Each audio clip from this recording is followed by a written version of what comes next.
Just a second, Tiger. Dad? Christmas is one of the best times of the year for many. It's a season that always comes with feelings of joy and nostalgia, the thoughts of baked goodies, gifts, and Christmas spirit at every turn. But there's one thing that Christmas as we know it just won't be complete without: Santa Claus. Santa himself is a representative of Christmas and all the wonderful feelings it brings us. It would be difficult to imagine Christmas without the jolly old man being present in malls, on Christmas cards, within the lyrics of songs, and in the stories to tell children. But even though Santa has been around for centuries, he owes a considerable part of his immense success in the modern world to the popular soft drink company Coca-Cola. However, contrary to popular belief, Coca-Cola didn't invent Santa Claus. They didn't even give him his characteristic red and white outfit. The relationship between Santa and Coca-Cola can be defined as a partnership which turned out to be great for both the chubby old man and the soft drink producers. This is the story of how Coca-Cola shaped our modern image of the one and only Santa Claus. Welcome to Planet Biz.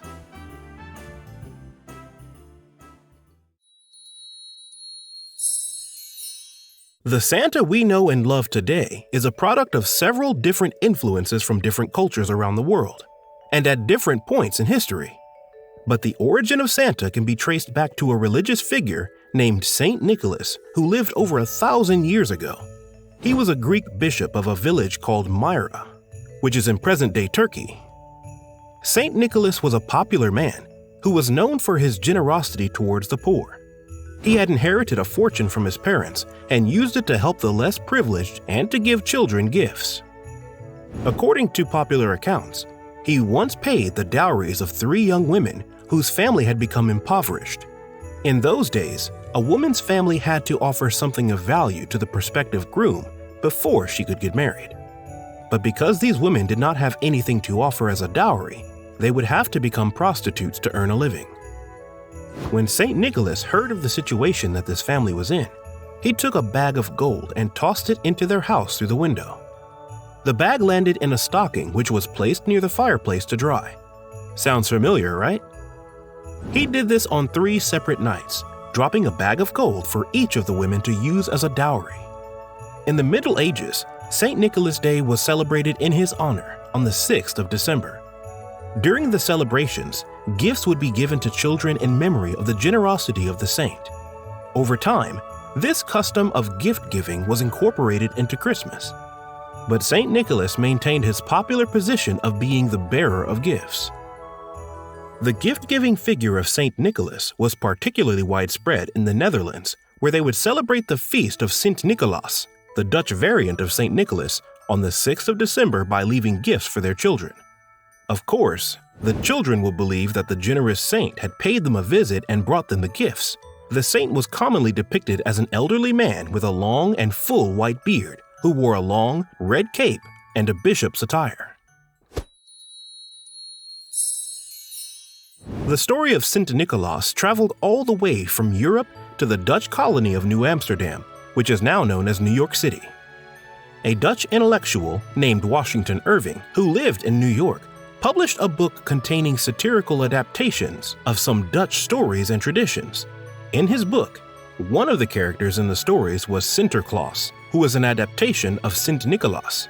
It's easy to see how Sinterklaas quickly came to be called Santa Claus by English-speaking New Yorkers at the time. Saint Nicholas the Gift Giver was eventually merged with Father Christmas, who was an English character originating sometime around the 16th century. Father Christmas was pictured as a large man wearing green and scarlet robes, with white fur trimming. He brought with him the joyful Christmas spirit. The merging of the 2 figures, one largely Dutch in origin and the other English in origin, became what was popularly regarded as Santa Claus, the bringer of gifts and holiday cheer. However, at this point, there were still variations concerning what Santa looked like. Sometimes he would be drawn or painted in a bishop's outfit, or as a tall and lanky man. In 1863, this discrepancy was settled when a cartoonist named Thomas Nast was hired by a popular magazine known as Harper's Weekly. Inspired by the popular poem, The Night Before Christmas, Thomas drew cartoons of Santa in relation to the American Civil War. It was through these drawings that Thomas immortalized the image of Santa that is widespread today: a chubby, old man with a big belly, white beard, and a red woolen suit. Though he sometimes drew Santa in a green woolen suit instead of a red one.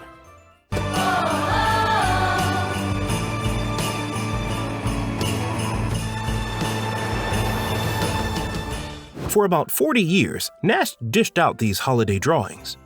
During the 20th century, Coca-Cola stepped in. Although the company did not invent Santa or even customize him, they played a big role in shaping and popularizing the Santa that has become a staple in our holiday celebrations. Coca-Cola began their relationship with Santa Claus in the 1920s. During winter, sales were usually slow for the soft drink market. In an attempt to boost their sales, Coca-Cola turned to Santa for help. They created magazine ads using an image of Santa that was very similar to the one that Thomas Nast drew. However, this Santa Claus did not have the cheery look and character that we are used to. The magazine ads featured notable locations like the world's largest soda fountain and popular department stores. These advertisements were working their magic and helping Coca-Cola to boost its sales during the festive period. However, in 1931, with the help of the Darcy Advertising Agency and Michigan-born artist Haddon Sundblom, Coca-Cola gave Santa a bit of a facelift. They wanted to depict Santa as a realistic, relatable character, someone who wasn't just a person in a costume, but an actual Santa Claus that embodied the true Christmas spirit. Haddon also turned to the popular poem, The Night Before Christmas, to get his creative juices flowing. The poem described Santa as a chubby and plump, jolly old elf, with cheeks like roses who entered into houses by sliding down the chimney. Haddon used the author's description of St. Nicholas to depict the warm, friendly, portly old Santa that a lot of people became familiar with as children.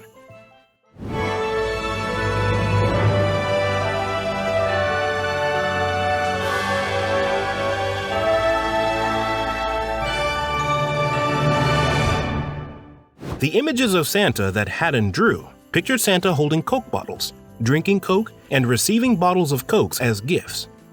In some of the pictures, Santa was reading letters, visiting with children, delivering toys, raiding refrigerators for Coke, and generally performing actions that made him more relatable and eventually made him well-known and loved by the public. These ads were regularly placed in popular magazines such as the Saturday Evening Post, Ladies' Home Journal, National Geographic, and The New Yorker. They were also used on billboards and store displays. Before television and colored motion pictures became widespread, and while newspapers were still printed in only monochrome, Coca-Cola's ads in magazines, billboards, store ads, and on their delivery trucks were the major places for Americans to get exposed to the Christmas figure of Santa Claus. These images were such a huge hit that it not only boosted their sales, but children started leaving out bottles and cups of Coke at night for Santa Claus. The campaign's success was legendary. They adopted a seasonal character that had a lot in common with the brand, from the red and white outfit, which so fortunately matches Coca-Cola's colors, to the company's value of sharing happiness, which Santa is known for. People look forward to their campaigns at the end of the year. These ads were engaging, relatable, and easy to love. Haddon Sundblom created his last print in 1964, but for a few more decades, Coca-Cola continued to use images of Santa in their ads, based on Haddon's work. Haddon's original paintings are prized pieces of art now. But what is even more prized are the pictures of holiday cheer and giving that he painted in our minds using these ads. Now, Santa Claus is still a well-loved character all around the world. Different cultures have, of course, put their different spins on the popular gift-giving figure, and it's no longer a common practice to leave bottles of Coke out for the traveler to have a refreshing break after his journey through the sky. However, the impact of Coca-Cola Santa Claus can still be felt in modern times, all because of a business brand that chose to tell its story with the help of a mythical character. For more amazing business stories, don't forget to subscribe to our channel. This is Planet Biz.